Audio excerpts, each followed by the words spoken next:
रहीम। आज 2016 का हम पेपर कर रहे हैं क्योंकि 2016 के जो पेपर्स हैं ना इस बुक में वो एक JSMU का, एक MDC का और SMBBMC का है। तो आज हम SMBBMC का कर रहे हैं। क्वेश्चन नंबर 1 है 50 वोल्ट आपको पावर दी गई है और वोल्टेज दी गई है और आपसे करंट मांग रही है। ठीक है, तो आप ये फॉर्मूला लगाएंगे तो उससे आपका आंसर निकल आएगा। ठीक है, मैं जल्दी करूँगी ताकि टाइम इतना नहीं लगे। क्वेश्चन नंबर 12 है अ बैटरी ऑफ 6 वोल्टेज। ठीक है, 6 वोल्टेज की बैटरी है और उसको कनेक्ट किया गया है 2 रजिस्टर्स के साथ, 3 ओहम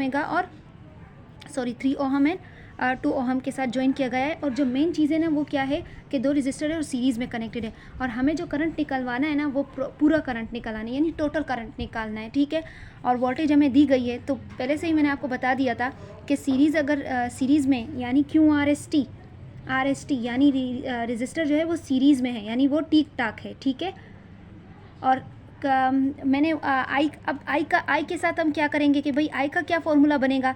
तो मैंने आपको बताया था कि वोल्टेज को देखना है। वोल्टेज क्या था, PTV।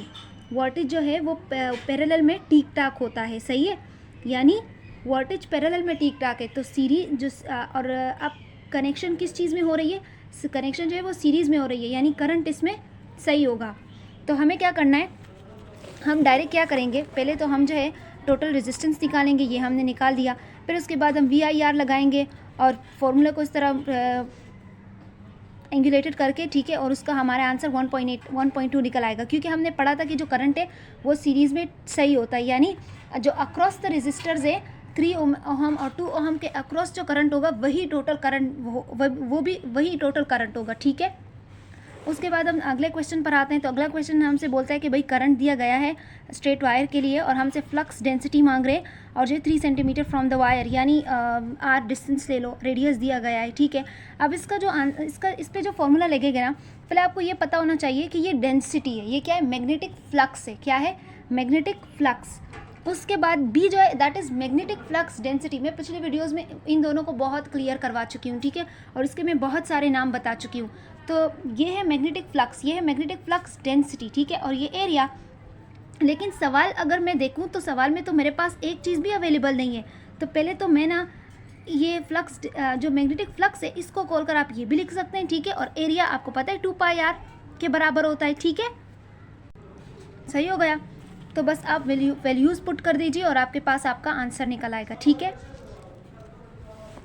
क्वेश्चन नंबर 14 है a circuit in which there is the current of 5 ampere is change so that the current falls to 0, यानी करंट चेंज हुआ है, 5 एम्पियर से 0 पे गिर चुका है इतने सेकंड्स में। If an average EMF of 200 volt, यानी अब हमें क्या बताना है, अब हमें EMF दे दिया गया है, अब हमें सेल्फ इंडक्टेंस बतानी है। ठीक है, अब यहाँ पे भी ये बहुत ईजी वैसे क्वेश्चन है। सेल्फ इंडक्टेंस का फॉर्मूला लगाना है, ये सेल्फ इंडक्टेंस है, ये EMF है, और DI एंड DT यानी change in current in change in T। आप फॉर्मूले को एंगुलेटेड कर दीजिए और आपका आंसर निकल आएगा। ठीक है, उसके बाद हम दूसरा क्वेश्चन देखते हैं।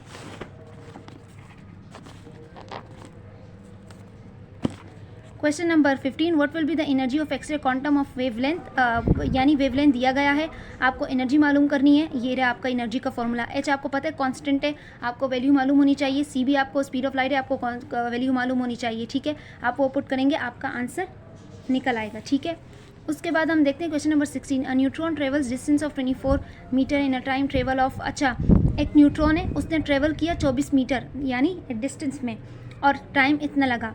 उसकी स्पीड को हमने कांस्टेंट अज्यूम किया। अब उसकी काइनेटिक एनर्जी बताओ। बहुत आसान है, काइनेटिक एनर्जी बतानी है। ठीक है, 1/2 mv², सही है। अब जो m है, m आपको दिया गया है, मसला v का है। अब आपको पता है ना, आपको डिस्टेंस भी दिया गया है और आपको टाइम भी दिया गया है। ठीक है, तो आप ये फॉर्मूला लगा दीजिए, इससे आप v निकाल दीजिए। जब आप इससे v निकाल देंगे बस फॉर्मूला में पुट कर दीजिएगा। ठीक है, आपका आंसर आ जाएगा।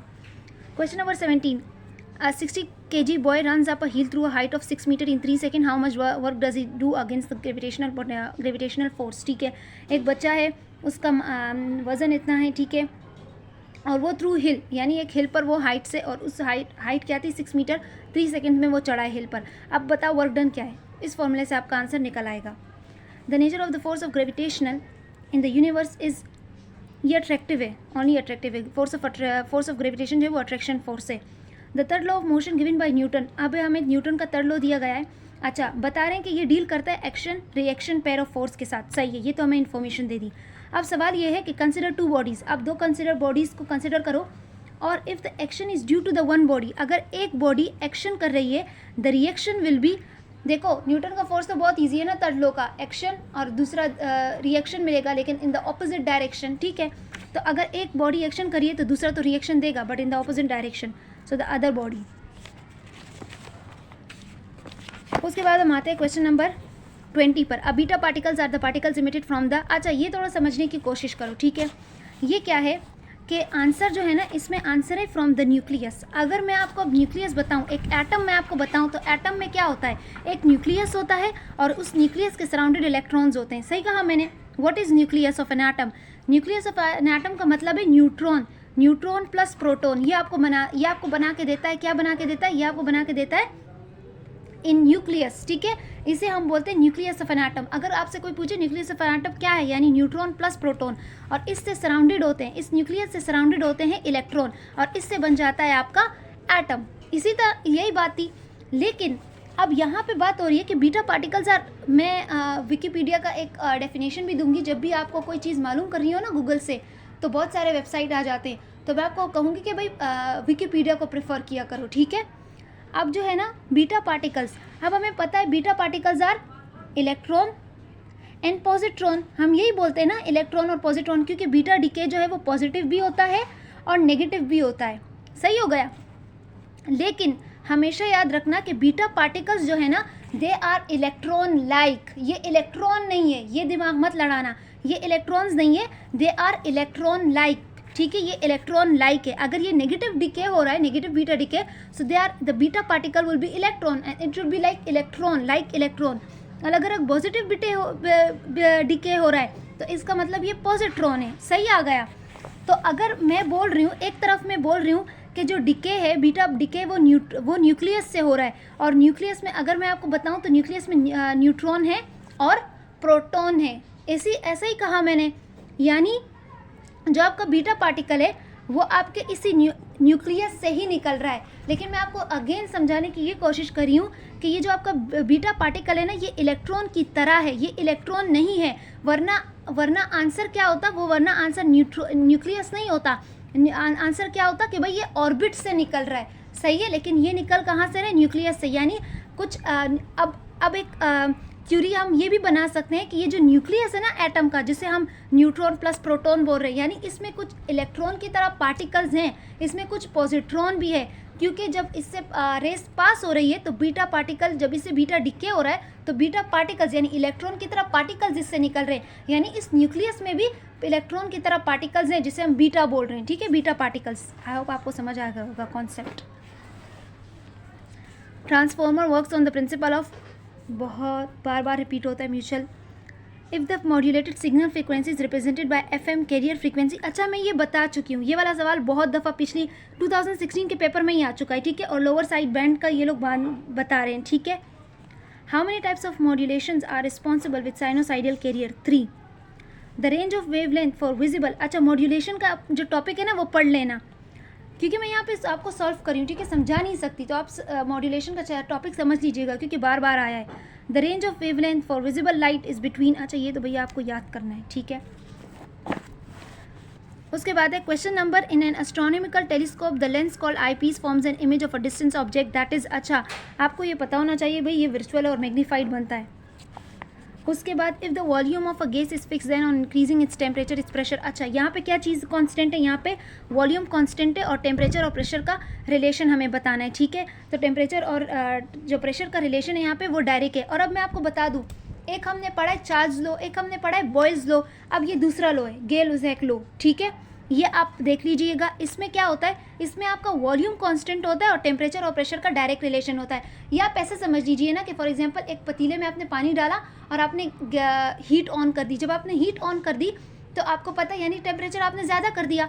जब आपने टेम्परेचर ज़्यादा कर दिया तो जो काइनेटिक एनर्जी है वो भी ज़्यादा हो जाएगी, और जब काइनेटिक एनर्जी ज़्यादा हो जाएगी यानी आपका जो मॉलिक्यूल्स है वो मूवमेंट स्टार्ट कर देगा, वो मूव करना स्टार्ट कर देगा। जब वो मूव करना स्टार्ट कर देगा, वो जो पतीला है उस पर प्रेशर एग्जर्ट करेगा। तो आपका कॉन्सेप्ट बन रहा है ना, टेम्परेचर ज़्यादा हुआ तो प्रेशर ज़्यादा हुआ। प्रेशर इसलिए ज़्यादा हुआ क्योंकि आपके मॉलिक्यूल्स में काइनेटिक एनर्जी ज़्यादा हो गई, और काइनेटिक एनर्जी के ज़्यादा होने की वजह से उन्होंने वॉल्स पर, पतीले के वॉल्स पर प्रेशर डालना स्टार्ट कर दिया। Question number 28. Which of the following is not a base unit? Meter per second. The force which will accelerate a 25 kg mass at 98 centimeter per square on a smooth horizontal force. अच्छा answer ये है और ये बहुत easy question है, ठीक है, इसमें डरने की कोई ज़रूरत नहीं है. बस आपके साथ जो है ना एक्सेलरेशन आपको ऐसे दिए, आप उसको चेंज कर दीजिए, आपका आंसर निकल आएगा. When a photon or incident on a metal, the electrons are emitted. बहुत आसान डेफिनेशन दी है. The photoelectric effect. Which of the following types of force can do no work on the body on which it operates? Centripetal force. ये तो पता होना चाहिए क्योंकि ये कॉन्सेप्ट आपको बहुत क्लियर होना चाहिए. अब हम अगले सवाल पर आते हैं. Question number 32. The frequency of main voice is this. If the velocity of sound is 336 meter per second, the velocity of the wavelength of the sound is, ये फॉर्मूला लगेगा और आपका आंसर निकल आएगा. A camera of 6 centimeter focal length is used to photograph a distant scene. ठीक है, but the distance from the lens to the image is approximately 6 centimeter. Sorry. Question number 34. A bomb is dropped. ठीक है, एक bomb drop हुआ aeroplane से. वो aeroplane जो है वो हॉरिजॉन्टली मूव कर रहा था इतनी स्पीड के साथ. अब क्या हुआ कि हम एयर रेजिस्टेंस को नेग्लिबल कर रहे हैं, यानी हम उसे नहीं कंसिडर कर रहे हैं. और जो बॉम्ब था वो ज़मीन पर पहुंचा in 5 second. The altitude of the plane बताओ भाई, यानी आपसे हाइट मांग रहे हैं, ठीक है, और आपसे क्या मांग रहे हैं कि भाई ट्रेन स्पीड दिया है लेकिन आप कंफ्यूज मत होना, ठीक है. आप क्या करोगे, इनिशियल स्पीड आप 0 डालोगे क्योंकि a bomb is drop from an aeroplane moving horizontally with the speed of, ठीक है, 200 किलोमीटर पर आवर. आप ये नहीं डालोगे, आपका VI 0 ही डलेगा. सही है. अच्छा, उसके बाद 35. An object whose mass is 100 gram start from the rest and moves with a, ऊपर का आंसर मैंने क्वेश्चन नंबर C ऑप्शन है. एक मास है, उसका एक मास का जो है यानी एक ऑब्जेक्ट है, उसका मास ये है, वो रेस्ट से स्टार्ट हुआ है और वो कांस्टेंट एक्सेलरेशन के साथ मूव कर रहा है. At the end of 8 second, इतने सेकंड के बाद उसका मोमेंटम क्या होगा. अब मोमेंटम का फॉर्मूला हर किसी को ये मालूम है, लेकिन एक फॉर्मूला ये भी है, ठीक है. और आपसे मोमेंटम जो इसी यूनिट में मांगा है तो इन यूनिट्स को चेंज करने की ज़रूरत नहीं है. Physical is an experimental science which depends heavily on. अच्छा, ये मैं आपको बता दूँ, ये आपकी बिल्कुल बुक की लाइन इन्होंने ली है, बहुत NB है. The subjective observation and measurements of natural phenomena, ठीक है. अब आते हैं क्वेश्चन नंबर 37 पर. अगर आपके यूनिट वेक्टर्स परपेंडिकुलर है ईच अदर, तो भाई आपका अगर इसके डॉट निकालेंगे ना तो वो 1 बनेगा, लेकिन अगर एक दूसरे के डॉट निकालेंगे तो वो 0 बनेगा, ठीक है. Whenever the average and instantaneous velocity, uniform velocity होगी, आपको यूनिफॉर्म वेलोसिटी यहाँ पे ढूंढनी है. ये जब भी आपको एवरेज, बस इतना याद रखो कि जब भी एवरेज और इंस्टेंटेनियस वेलोसिटी इक्वल हो जाती है ना, उसको हम यूनिफॉर्म वेलोसिटी बोलते हैं. उसके बाद है a ball is throw vertically upward with a velocity of 98 metre per second, यानी एक बॉल है उसको हमने वर्टिकली फेंका है 98 मीटर पर सेकेंड के साथ. अब how long does it take to reach its highest point, यानी कितना वो हाईएस्ट पॉइंट पर जाएगा, ठीक है. यदि आपसे टाइम मांग रहे, आप ये फॉर्मूला लगाओगे, G पे यहाँ पे दीजिएगा, T यहाँ पर आ जाएगा, आपका आंसर निकल आएगा. अच्छा, dash in which the momentum of a system as well as the kinetic energy of the system before and after collision is conserve that is remain same, यानी आपका मोमेंटम भी और आपका काइनेटिक एनर्जी दोनों conserve है, ठीक है. क्या है, मोमेंटम भी और काइनेटिक एनर्जी भी बिफोर एंड आफ्टर, तो ये इलास्टिक कोलिजन है.